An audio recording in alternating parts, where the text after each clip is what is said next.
Hello everybody, my name is Pablo Glombowski, and in this video I'm showing you how to code a very simple antivirus. I have coded this antivirus in few hours. It's not a commercial or nor a professional antivirus. It's a very simple project and it should only be used for academic purposes. Again, it's not a it lacks from many commercial practices. Okay, well, the goal of this video is not really to show you how to code an antivirus. I mean, the goal of this video is to show you how to use one of the API hooking approaches, that is the patch function API hooking approach. Basically speaking, when you talk about API hooking, you talk about taking a function, a Windows API function typically, and when the process calls or tries to call this function, instead of calling this function, your own function gets called, okay? And you do whatever you want. You can prevent the original function from getting executed, or you can call the original function. Well, here I selected an antivirus because it's just to show you something that works. Okay, this is not the way a typical antivirus works. Even more, antivirus, they are not really being widely used nowadays. It's more about EDR or XDR. EDR is endpoint response, okay, endpoint detection and response, okay. Antivirus is an old technology that analyzes an executable. It computes a checksum, and it compares this checksum against a database, or it it statically analyzes the file, and it checks for the functions that are used. It uses heuristic approaches to see if these functions from the import table may be harmful, or it may belong to a malware. So but this is a static analysis, and EDR is more a dynamic analysis, where when it analyzes the flow of the functions that are getting executed, okay, the parameters, if it writes things on the registry, many dynamic behaviors, okay, and based on this, it prevents the execution of this file. Okay, so well, this is basically the difference. So okay, so let's start by showing you which API should I use. All this is in this video I'm showing you everything will be user mode. I will not show kernel mode. A typical antivirus or EDR uses kernel mode coding, okay? It doesn't use only user mode coding. By using kernel mode coding, you have a lot of capabilities that you don't have in user mode. But as I say, the goal of this video is to demonstrate the API hooking, one of the API hooking methods, that is patching a function. In a future video I will use kernel code, okay, but not in this video. So the API that I selected is the ShellExecuteExW API. This is one of the most widely used functions. Maybe I could use ntCreateProcessX function, but as ShellExecuteExW, that is less low level than the other one I mentioned, is more known, I will use it. So Chrome, for example, uses it. Anyway, this is not a low-level API. This is a high-level Windows API. And finally, the ntcreate process or ntcreate process X is executed. So let me show you. I know that this API is being used, but let me go one step before and let's wonder, is really this API the one that is getting called? So let's see. Now I launch, for example, Chrome. Okay. This is where in this repository you will find all the sources that I'm showing you in this video. Okay. So here see that Chrome gets executed. Okay. Here I will use WinDBG to check if the ShellExecuteExW API is getting called. Chrome is composed from several processes. The one that I should use is the parent process. This is the one that has the integrity, the good integrity. All these are child processes, but this is the visual process. The process ID is this 3848. So let's attach 3848, attach to process.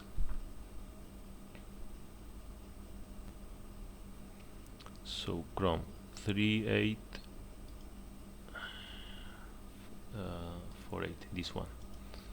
I attach it, and okay, it's getting attached. So let's add a breakpoint. How do I add a breakpoint? It's by typing the module name, shell32, and the function name. Okay, so I click OK. I click on continue. Now the process is running. So let's go to downloads and let's click on this, for example. And here you see that, oops, that means that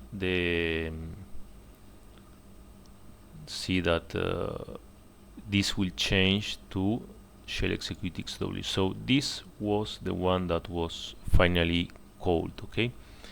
Now let's do the same. So I will keep executing it. Now let's close it and let's use another simpler way, maybe without using this debugger, that is to use a known utility called API Monitor. Let's close it. So this notepad, this robots is the one that got execute. So let's again launch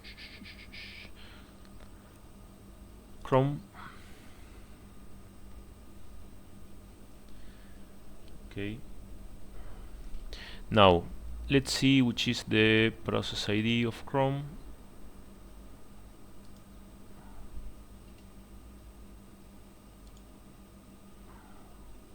So it is this process ID 10096. Now let's open this and let's do 10096. So here in all this list there is the shell execute. Let me shell execute now it's okay, ShellExecuteExW. Here it is selected. I select the process. What is this? 13396, and I start monitoring. Okay, so now I go to the download page. Downloads, and I try to execute it again. You will see that it gets executed. Okay, and if I analyze this function has been called as expected, and if I analyze the parameters, see that I have the path of the file that is executed. Okay, let's show my antivirus now, okay, and then I will show the code. So this is a generic injector, okay. It basically injects inside this, in this case it's cmd.exe, inside this process, all the processes matching this name, this 32-bit version and this 64-bit version. So for 64-bit processes it will inject this DLL, and for 32-bit processes it will inject this DLL. I run it. Okay, see that there are two processes that were already injected. These are the two processes, and now let's do the same for Chrome. I may do the same for MS Edge, for Outlook, for whatever I want, okay? Provided that I know that ShellExecuteExW is the API that is used by these processes to execute a program. I know that CMD and Chrome uses it, okay? So let's start Chrome, okay? I start Chrome. I go to the downloads page, and this is an acar.com that is inside the zip file. So acar.com is not really virus, it's a kind of fake virus. I mean, it's internally speaking a text file that should be recognized by all antivirus as a virus. It's just a matter of having a file that is not really harmful, that is not really virus, but it is used to detect if an antivirus is working, okay? If it recognizes it as a virus, it means that the antivirus works. So let's execute it. Let's wait. I will explain why, but I'm using a REST API to detect if it is a virus or not. Okay. It is taking time. So it is taking time because this is a REST API. See that in the view it is analyzing, okay, this file that I have detected, and it detected that it is a virus. Now if I do the same from CMD, so I launch CMD, so I know that I have it in downloads.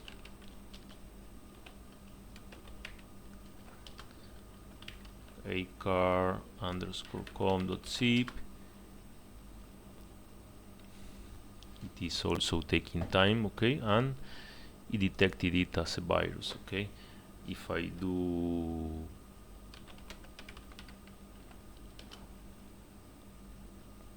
calc.zip, okay, it is also analyzing it.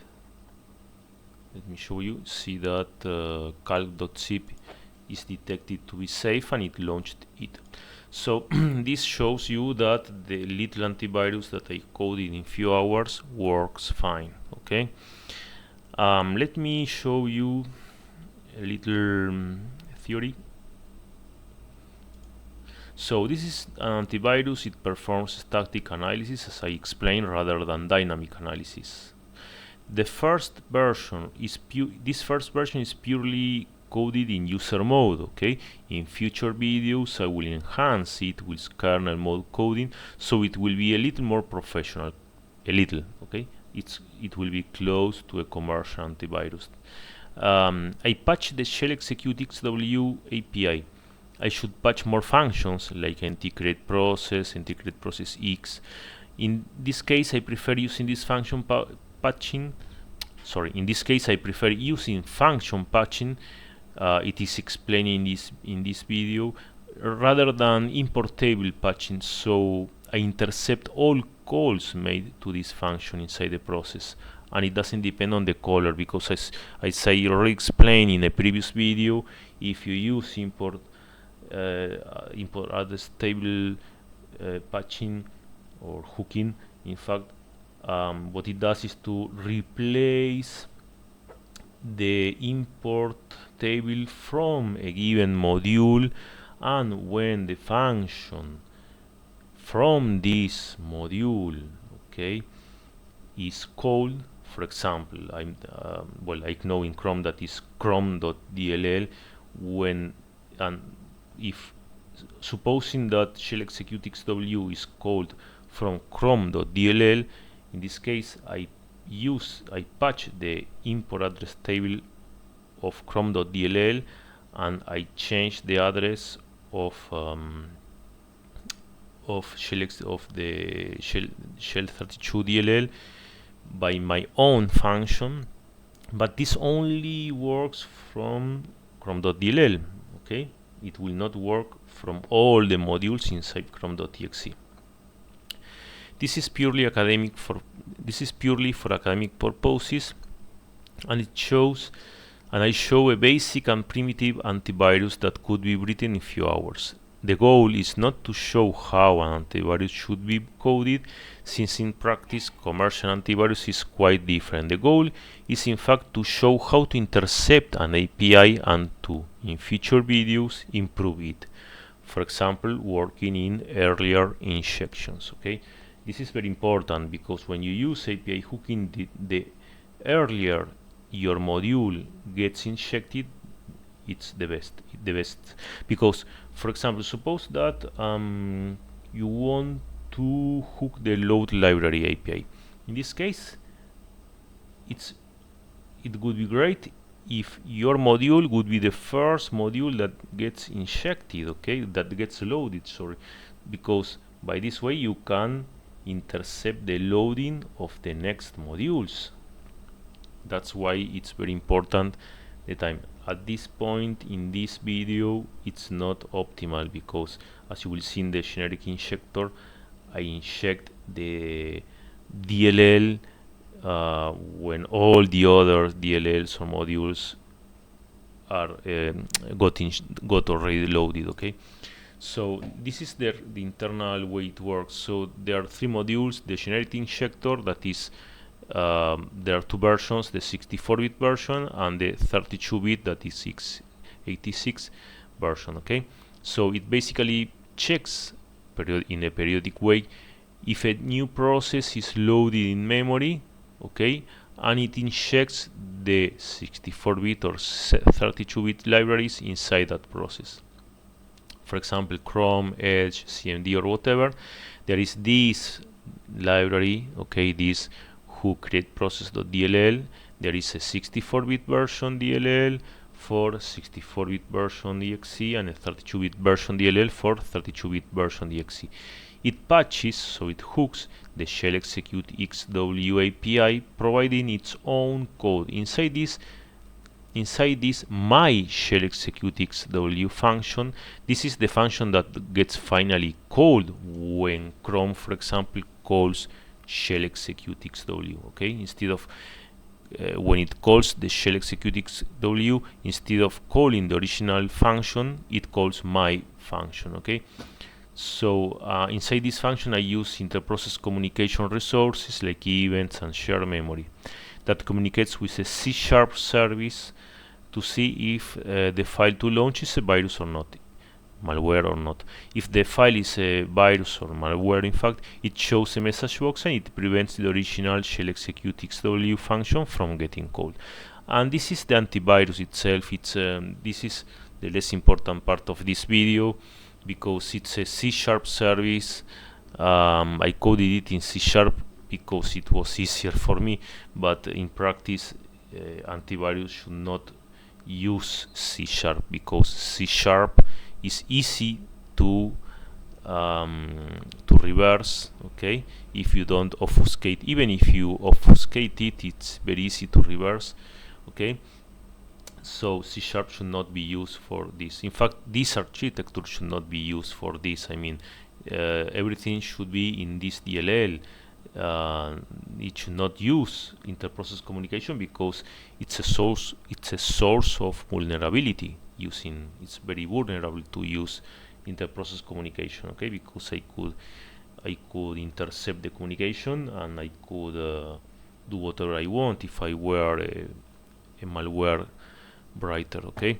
So it basically uses it basically listens to events, okay, and it reads in the shared memory, which is the file that should be analyzed, okay, and then it uses the virus total REST API to analyze if the file has to be launched or not, and it returns back the result to the DLL, okay.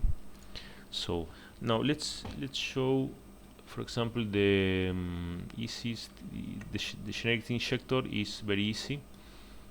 So basically speaking, it accepts for arguments, as I say, the process name, Chrome, CMD, whatever, the 32-bit DLL and the 64-bit DLL.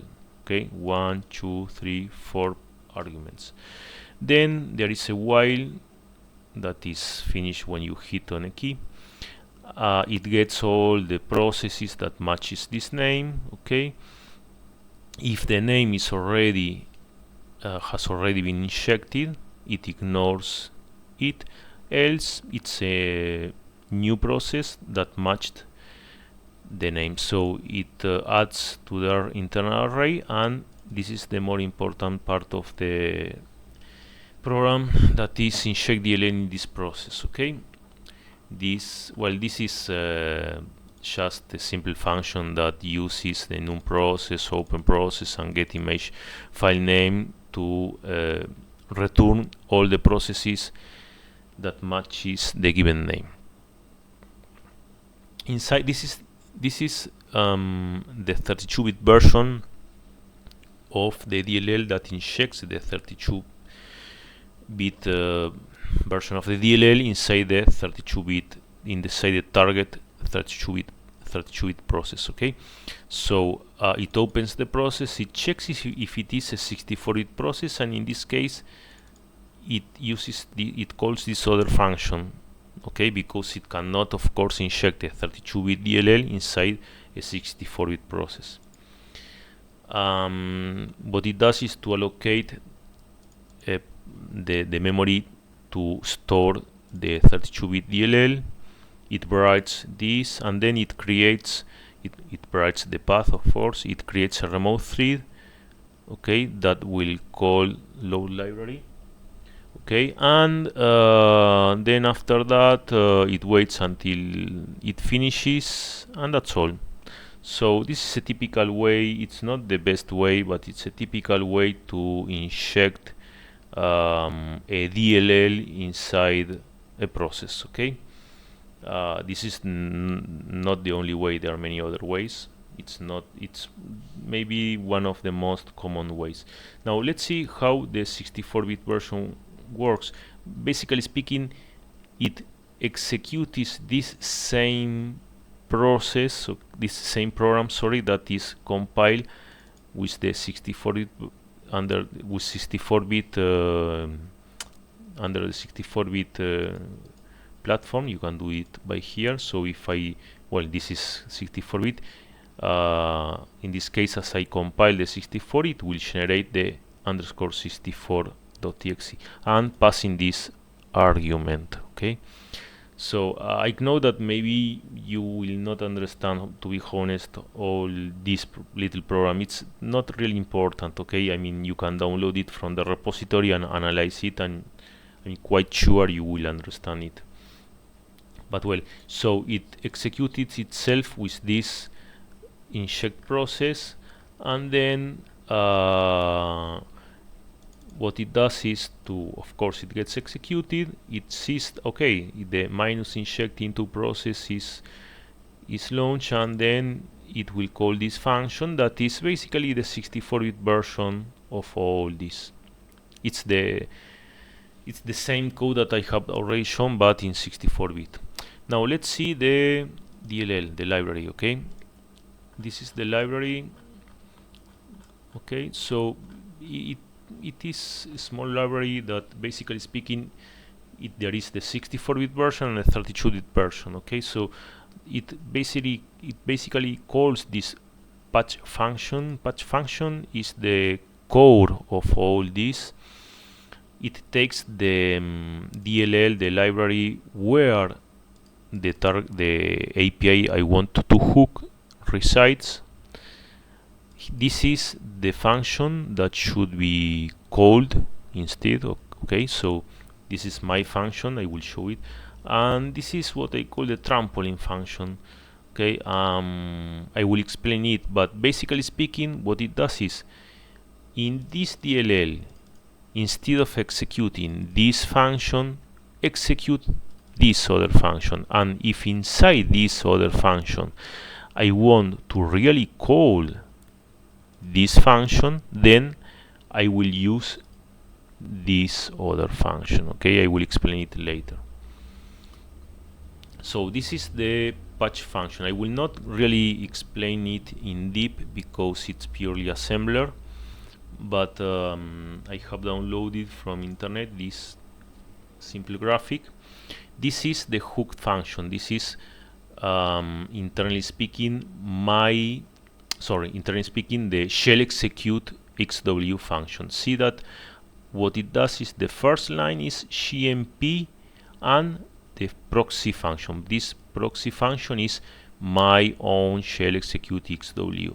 Okay, when this proxy function gets executed, I do whatever I want. This is very powerful because, for example, I can log things. Okay, I can call or not call the original function. Okay, I may prevent the program from getting executed, like in this case in Antivirus, where if I detect that this is a virus, I don't launch it, or I can do whatever I want. The number of things I can do is really big. Okay, so here see that I do whatever I want, and then I call or not. Okay, but in this case it calls the trampoline. The trampoline is a way to call the original function. Okay, the trampoline modifies the stack. Okay, and then by putting this is +5, this is the offset. It can be, well, I will not go with it, but this can be 5, 6 depending on the function. And then I do the read. When I do the return, okay, it will, as I put this, it will go on nearly this part of the code. So, and see that it's basically this. You see that there is a jump. Okay, this is the 64-bit and this is the 32-bit. It jumps. Okay, it writes the target memory and so on. Okay. So when you patch a function, it's important to unpatch it. Why? Because if for any reason your DLL gets unloaded, there will be a jump, okay, to a memory position, a memory location, sorry, that does not exist, and that's not correct. So that's why unpatching the function is very important when the DLL gets unloaded. This is not important. This is the trampoline function. Okay, I will explain it. I mean, the core of this function, this is just garbage. I mean, internally speaking, all this will be replaced.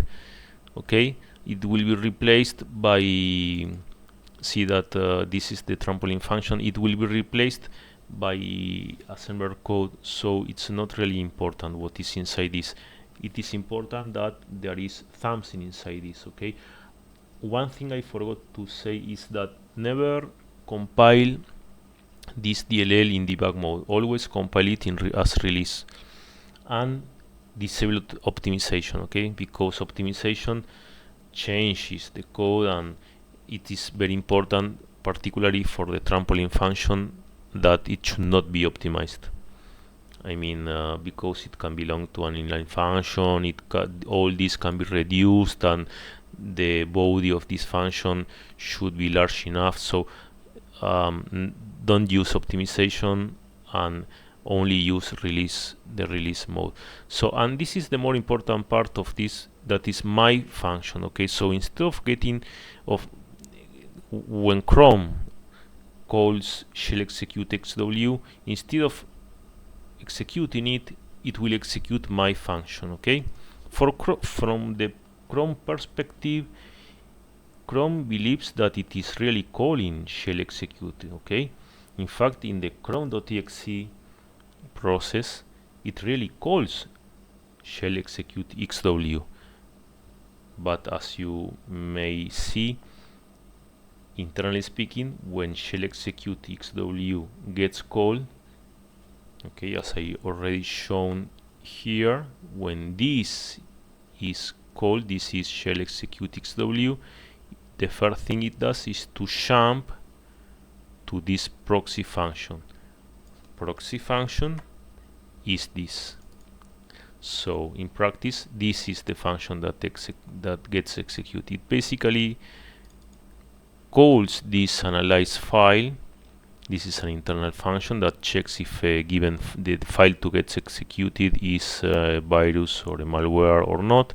If it is a malware, it displays a message box like I showed, saying it is a malware, and it returns on, of course, the malware is not executed. Else, it calls the trampoline function. Okay, this dummy ShellExecuteExW is called trampoline, and by doing this, it really executes this function.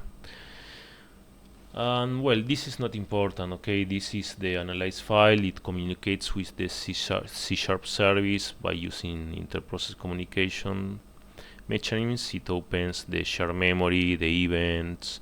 Okay, it writes the file to analyze. Well, this is an internal thing. Then it answers. Sorry, it reads the answer. If it is malware, then I return true. Okay, so this is not really important. I will show you now the C# process. It's a service that runs under network administrator. Okay, it basically creates all the inter-process communication mechanisms, objects, so the events, the response events, the shared memory. Then it creates a worker thread. This worker thread listens to new request. When this is signal, when in this case it knows that it must analyze a file. This is very primitive. Okay, I mean, to be honest, I coded it in C# because I wanted to code it fast, but it should never be any. I mean, any antivirus should be coded using C#. It can be easily reversed. Okay, I mean, so it's not good. And of course, see that this doesn't cover multiple requests at the same time. An antivirus should cover multiple requests at the same time instead of queuing it like this. It should not implement any queue. An antivirus should work like an HTTP server. Okay, it should do things in a parallel way. Well, so here I get the path to analyze, and then I call this function that uploads the file to VirusTotal. This gives me back an analysis ID. Then I get this analysis ID, and I call another REST API to check if the file is a virus or a malware or not. Okay, but this is purely just a matter of using REST API, so it's not important. Here I use HTTP client to upload the file, and that's all. I mean, it's you will understand it when you download the package, when you download the project and see that everything is about sending HTTP requests and parsing the GOS on response. Okay, so well, that's how this little antivirus works. Again, the more important part of this video is not the antivirus, but it's more the capability that you can the capability that the API function has. I mean, in this case, I coded an antivirus. I hooked the ShellExecuteExW, but here inside this ShellExecuteExW, you can do whatever you want. You can prevent certain extensions from getting executed. You can log when each process or each file got executed. You can take a screenshot of what the user was doing when a given file got executed. So you can do whatever you want. I mean, the amount of things you can do is really big. That's why API hooking is so powerful. Okay, it's a way to integrate your program with a native program like Chrome or whatever. So some comments I have to say. So as I say, this is not an EDR or an XDR. I mean, it's a little antivirus. I repeat, it's not a professional antivirus. It should not be used on or for a commercial purpose, because it lacks from many things that any commercial project should have, like it should self-update, for example, using typically a commercial program should have a self-updater, self-updater, yes, that downloads the package from an HTTP server or from a server, and the service must be coded as a local service, the service that does the download, because it needs administrator privilege. This antivirus doesn't cover all the processes. I mean, you have to provide the process name. That's not good.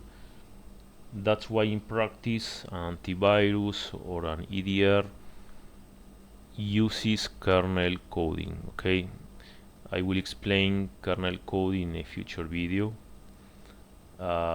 because when you use kernel driver coding, you can intercept in a very early stage the process creation or the module loading. Okay, or I don't know, you can even more, you can implement mini filters where you have full control on the way on when a file is opened, saved, renamed, deleted, and so on.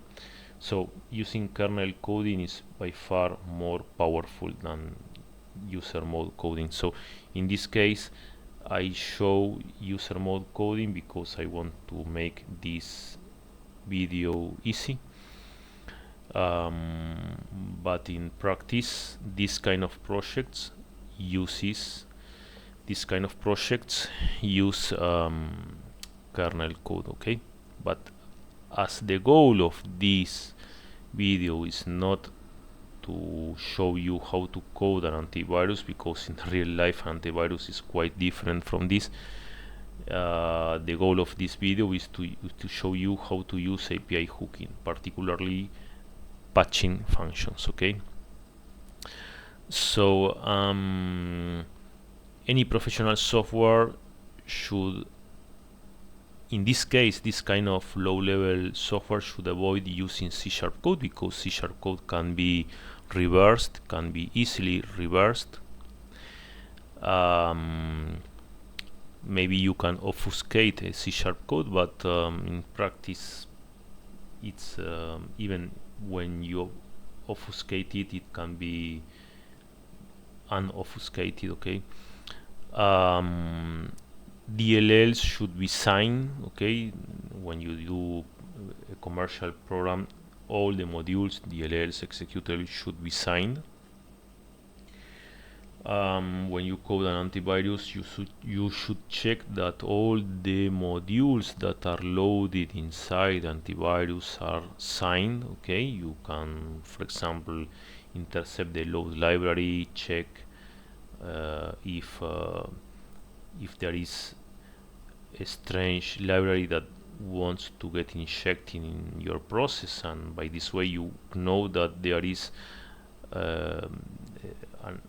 something that is not okay, and you prevent it from getting loaded. So there are many things, okay, that you should do when you code an antivirus, or when you want to protect your process, okay, for any reason. Okay, so well, that's all for this video. As I said, in the future videos, I am going to show you how to inject a library in an early stage, because at this point this is not the best way of injecting a library. Ideally, when your module gets injected first, okay, you have by far more control. Okay, as I explained, for example, if you want to intercept the load library, it's better to intercept the load library before the libraries are loaded. Okay, so well, that's all for this video. I will show you in future videos kernel coding and other stuff. Okay, thank you for watching.